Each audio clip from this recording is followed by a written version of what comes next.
Hello everyone. आज हम लोग बात करने जा रहे हैं इंडिया का जो फाइनेंशियल बजट 2026 में प्रेजेंट किया गया फरवरी को। उस बजट में आम आदमी के लिए क्या है और क्या खास है। तो इंडिया के बजट में देखिए, जो जीडीपी का जो फिस्कल डेफिसिट है वो 4.3% है। यानी जो हमारा वित्तीय घाटा होता है जो फाइनेंशियल ईयर में, उसका जो है 4.3% है जीडीपी का।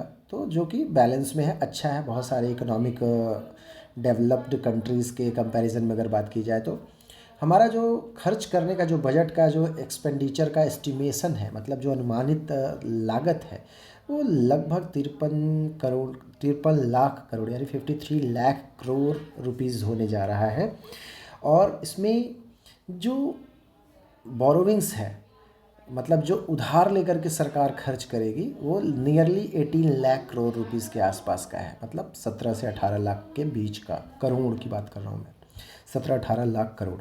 यानी एक मोटा मोटी आपको अप्रॉक्स समझाऊँ तो 50 लाख करोड़ रुपए का खर्च है और उसमें से 16-17 लाख रुपए का कर्ज होगा। एग्जैक्ट अमाउंट आप गूगल पे भी चेक कर सकते हो, एग्जैक्ट, ठीक है। लेकिन मैं आपको एक अपना ओपिनियन देने के लिए ये वीडियो बना रहा हूँ कि ये बजट एक्चुअल में क्या है, कैसा है, अच्छा है, बैलेंस में है या थोड़ा सा निगेटिव पॉइंट में है। इनकम टैक्स के कोई भी नई चीज़ों को रिफॉर्म में नहीं लाया गया है। मतलब जो 2025 में आपको इनकम टैक्स के बारे में जानकारी थी, वही जानकारी इस बार भी है।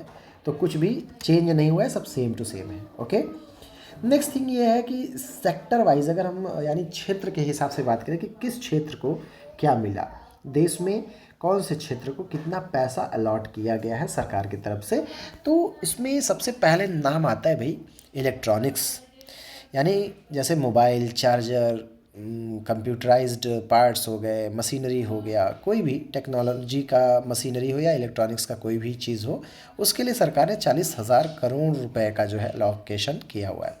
एलोकेशन मीन्स आवंटन करना, बांटना, उस सेक्टर में वो पैसा लगाया जाएगा। हेल्थ केयर और हेल्थ केयर के इंफ्रास्ट्रक्चर के लिए भी जो है कोशिश की गई है, एक अच्छा अमाउंट जो है गवर्नमेंट पे कर सके। और इंफ्रास्ट्रक्चर यानी रोड, ओवरब्रिज, एयरपोर्ट, रेलवेज़, इन सब के लिए भी पैसा जो है वो खर्च करने की बात चल रही है। और इंडिया के फाइनेंशियल ईयर में सबसे बड़ा जो मुझे एक पॉजिटिव नज़र आ रहा है चीज़, वो है डिफेंस बजट। यानी कि डिफेंस पे जो गवर्नमेंट ने खर्च करने की बात सोची है, वो मुझे ज़्यादा इम्पैक्टफुल लग रहा है कि डिफेंस के ऊपर गवर्नमेंट ने एक अच्छा खासा जो है एक्सपेंडिचर करने का प्लानिंग किया हुआ है। लेकिन मुझे बाकी चीज़ों से मैं इम्प्रेस्ड नहीं हूँ। जैसे हेल्थ केयर जो है, मुझे लगता है कि और ज़्यादा एलोकेशन होना चाहिए था। क्या रीज़न में है वो बता रहा हूँ। बाकी जो डेवलप्ड कंट्रीज़ हैं वो हेल्थ केयर में बहुत ज़्यादा पैसे खर्च करते हैं। हमारे देश में 53 लाख करोड़ रुपए का जो बजट है, उसका 1 लाख करोड़ रुपया 150 करोड़ लोगों के हेल्थ को कैसे संभालेगा भाई। मतलब बहुत सारे नए नए हॉस्पिटल्स जैसे कि ट्रॉमा सेंटर्स और बहुत ग्रेट लेवल पे, जो बहुत ग्रेट लेवल के एम्स होते हैं, उनका भी बहुत सारा जो है अनाउंसमेंट होना चाहिए था। हर साल इंडिया को हॉस्पिटल्स कम से कम एम्स के टक्कर के जो है कम से कम 10-20 बनाने चाहिए हर साल। इसका कारण मैं बताऊँ आपको क्या है। कोरोना में बहुत ज़्यादा इंडिया का हेल्थ केयर सेक्टर एक्सपोज हुआ, बहुत सारे लोग बेमौत मारे गए बिना ट्रीटमेंट के, बिना पैसे के ट्रीटमेंट के। और पैसे नहीं तो ट्रीटमेंट नहीं, वो इंडिया में आज भी सच है। ये सब जितने भी प्रोजेक्ट, जितने भी स्कीम्स चल जाए गवर्नमेंट के, लेकिन सच्चाई तो यही है कि आपके पास पैसे हैं तभी आपकी जान बच पाएगी। क्योंकि सरकारी स्कीम हो या सरकारी हॉस्पिटल हो, वो जान बचाने के लिए कभी भी काम में नहीं आ पाते हैं। बहुत बहुत रेयर होता है कि काम आते हैं। ऐसा नहीं कि मैं एकदम जीरो कर दे रहा हूँ, लेकिन फिर भी 100 पेशेंट में 2-5 की ही जान सरकारी सिस्टम से बच पाती है। ये बात सच्चाई है और सबको पता है। क्योंकि जितने भी रिच हैं, जितने भी बड़े लीडर्स हैं, सब लोग अपना ट्रीटमेंट जो है वो प्राइवेट में ही कराने जाते हैं। और ऊपर से इंडिया में भी नहीं जाते, वो तो फॉरेन कंट्री में ही चले जाते हैं। तो इतनी बातें डीपली नहीं जाएंगे हम, नहीं तो लोग सोचेंगे कि गवर्नमेंट लीडर्स इन लोगों को क्रिटिसाइज़ कर रहे हैं। बट पॉलिसीज़ ऐसी होनी चाहिए कि गवर्नमेंट स्कूल्स तब डेवलप कर पाएंगे जब गवर्नमेंट लीडर्स, गवर्नमेंट ऑफिसर्स के बच्चे वहाँ पढ़ेंगे। वो हॉस्पिटल्स गवर्नमेंट के, मैंने शाहरुख खान की एक मूवी आई थी जवान, उसमें मैंने देखा कि गवर्नमेंट हॉस्पिटल्स पेपर पे बहुत अच्छे थे, लेकिन जब वहाँ पे मंत्री जी को ऑपरेशन के लिए ले जाया जाता है तो वहाँ पे कुछ भी व्यवस्था नहीं रहती, लेकिन पेपर पे सब ओके था। लेकिन जब मंत्री जी के ऊपर बात आ जाती है तो 2 दिनों के अंदर, मतलब 2 दिन नहीं, शायद मूवी में उसी रात को ही सारी अरेंजमेंट कर दी गई थी। तो क्या इतना आम आदमी की जान का सस्ता होना या जनता के जान का कोई कीमत ना होना इसका कारण है कि हेल्थ केयर में बहुत ज़्यादा पैसा नहीं लगाया जाता है। 7 हाई स्पीड रेल कॉरिडोर्स बनाने की बात हो रही है, मुंबई, पुणे, दिल्ली, वाराणसी तक, और 20 नए नेशनल वाटरवेज़ बनेंगे, जो कि मुझे लगता है ये 20 न्यू नेशनल वाटरवेज़ जो बनाने की बात है, यहाँ काफ़ी ज़्यादा करप्शन होगा। क्योंकि बहुत अच्छे अगर वाटर रूट्स देखे जाए तो इंडिया में 10 से ज़्यादा है नहीं, 7 है मेरे हिसाब से।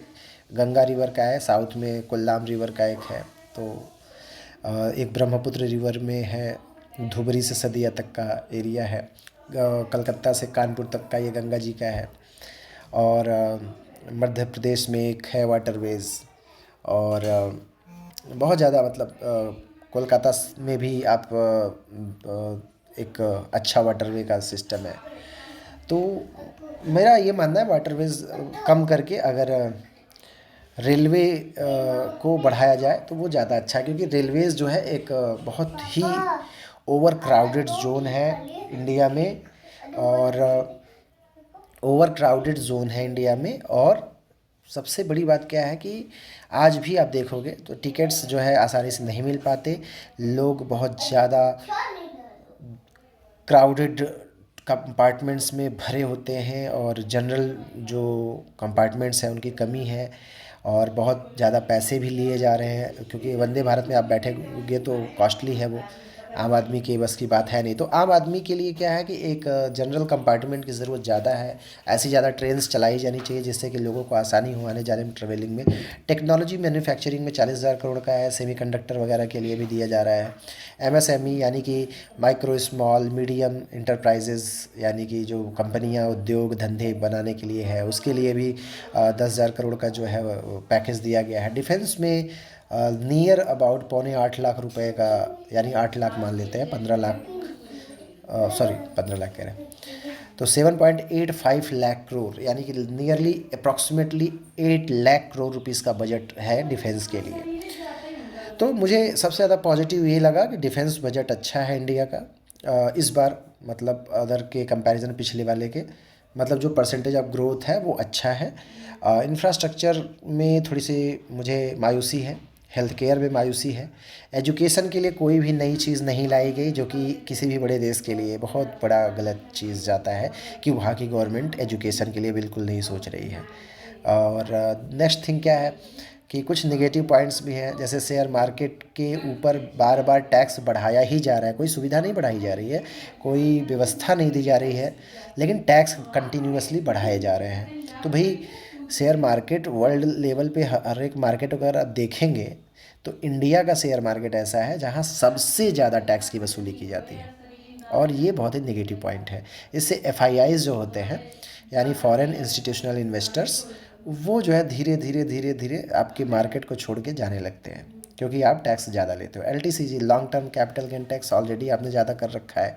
बहुत सारे देशों में तो जीरो रहता है, बहुत सारे देशों में 2% 3% रहता है, आपने इसको डायरेक्ट 15% कर रखा है, तो ये गलत चीज़ है। एसटीटी यानी कि सिक्योरिटी ट्रांजेक्शन टैक्स के नाम पर आप हर साल जो है बढ़ाते चले जा रहे हो, बढ़ाते चले जा रहे हो। 0.05 से आपने 0.15 कर दिया, यानी 5 पैसे कोई चीज़ है उसको 15 पैसे आपने कर दिया टैक्स बढ़ा करके, तो ये गलत चीज़ है, मुझे ऐसा लगता है। नेक्स्ट थिंग ये है कि आपको थोड़ा और कुछ विचार करना होगा, अगर देश की ग्रोथ और तरक्की करनी है तो शेयर मार्केट से लेके हर जगह आपको थोड़ा टैक्स में, स्ट्रक्चर में लचीलापन, फ्लेक्सिबिलिटी लानी होगी।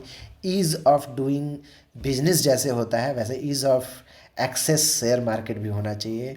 और घरेलू जो इन्वेस्टर्स हैं, डोमेस्टिक इन्वेस्टर्स, एसआईपी वाले, म्यूचुअल फंड वाले, इनके लिए भी आप कुछ स्पेशल नहीं दे रहे हो, छूट नहीं दे रहे हो, जिससे बढ़ावा मिल सके इनको पैसे लगाने के लिए, इन्वेस्टमेंट करने के लिए।